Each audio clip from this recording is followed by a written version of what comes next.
Bona tarda a tothom, gràcies per venir.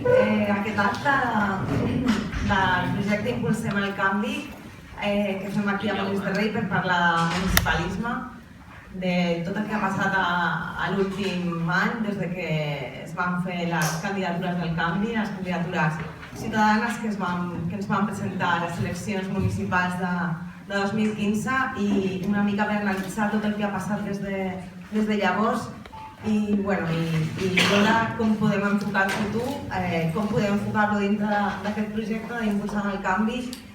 Moltíssimes gràcies als regidors i regidores que han vingut aquí a parlar amb nosaltres, a Raimundo Viejo, que és diputat d'en Comú Podem, a Celia Casanova, que és senadora també a Espanya, i comencem aquest acte i després, si voleu intervindre, el problema és que hem de deixar la sala a 7:15 perquè n'hi ha un altre acte després.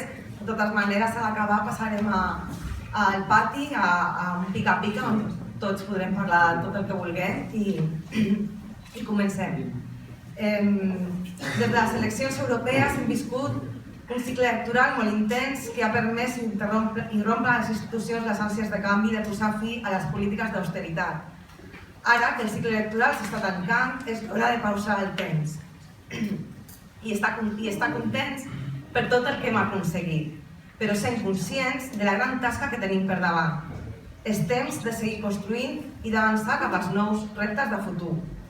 La pregunta que acostuma a ser regular quan parlem de municipalisme és la següent: pot el municipalisme ser la palanca que permeti iniciar el nou projecte constituent que torni a posar les persones en el centre de la decisió? El municipalisme ve a constatar que la pèrdua de democràcia local ha estat una de les grans derrotes dels últims anys, ja que permet supeditar la capacitat de decisió a la bombolla urbanística, l'endeutament desproporcionat de les administracions locals, la privatització dels serveis i béns municipals, la subordinació dels pressupostos públics als interessos privats. La transformació dels ajuntaments de ser gestors de la voluntat popular a convertir-se en xarxes clientelars público-privades ha comportat que la capacitat de decisió dels ciutadans sigui cada cop més simbòlica que efectiva. Els interessos econòmics generats al voltant del boom urbanístic i de la privatització de serveis públics va segrestar la capacitat real d'impugnar el model de desenvolupament econòmic de les nostres ciutats. Però ara, a l'esclatar la bombolla, s'ha acabat la festa. Les despeses públiques segueixen sent altes, però els ingressos ja no augmenten. L'esclat de la bombolla ha suposat la fi d'un model de desenvolupament local. La posterior gestió neoliberal de la crisi ha suposat la fi d'un model de societat, també en l'àmbit local.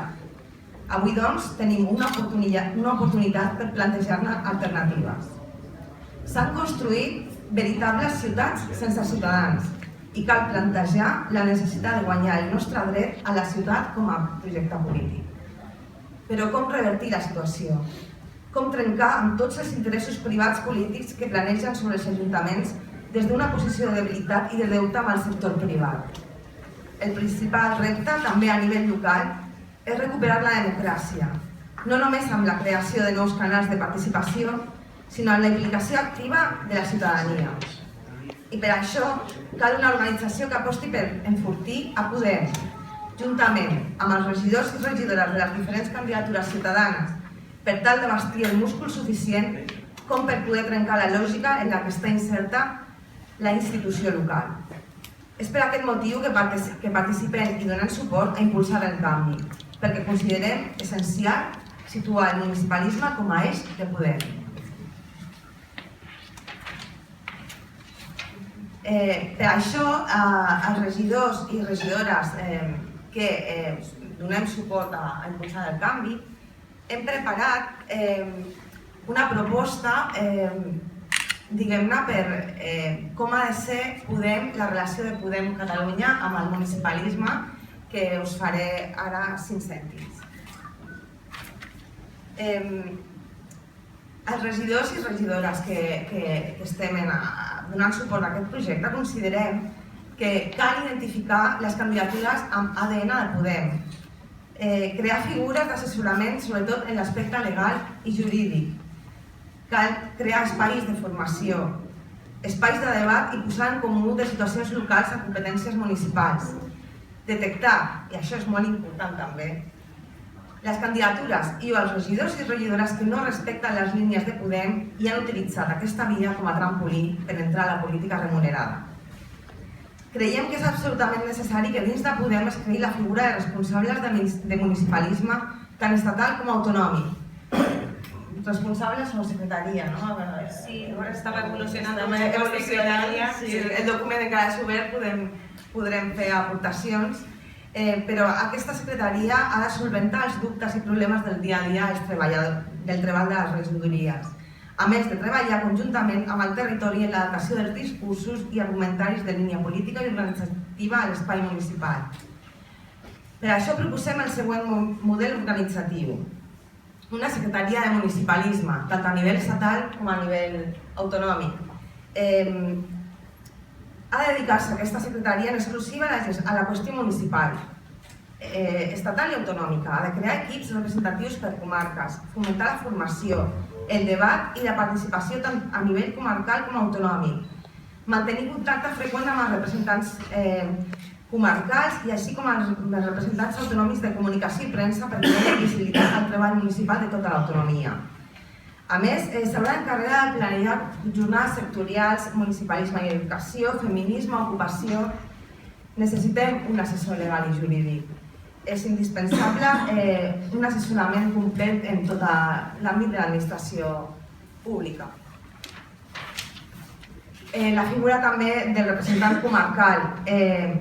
Cada comarca haurà d'escollir un representant i aquest serà el responsable de canalitzar els conflictes, dificultats, dubtes i necessitats de cada municipi de la seva comarca al responsable autonòmic.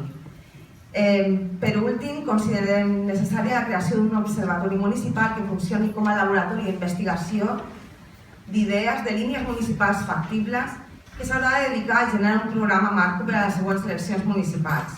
Matèria fiscal, contractual, de gestió, d'intervenció comarcal, etc. De la mateixa manera que l'aspecte organitzatiu és fonamental per generar sinergies de treball efectives, es fa absolutament indispensable marcar la línia política de les nostres candidatures, per generar discurs propi municipal, per generar i adaptar les línies problemàtiques estatals i autonòmiques a l'àmbit municipal, per detectar les candidatures que efectivament es mouen i representen el poder tant a nivell ètic com organitzatiu i polític. I per això considerem que Impulsem el Canvi és el projecte que ara mateix té en compte aquestes necessitats del municipalisme, està al nostre costat i per això li donem suport.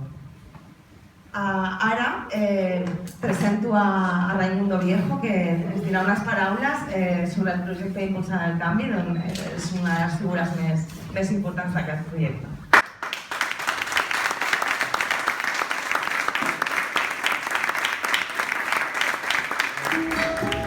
Cambia, todo cambia.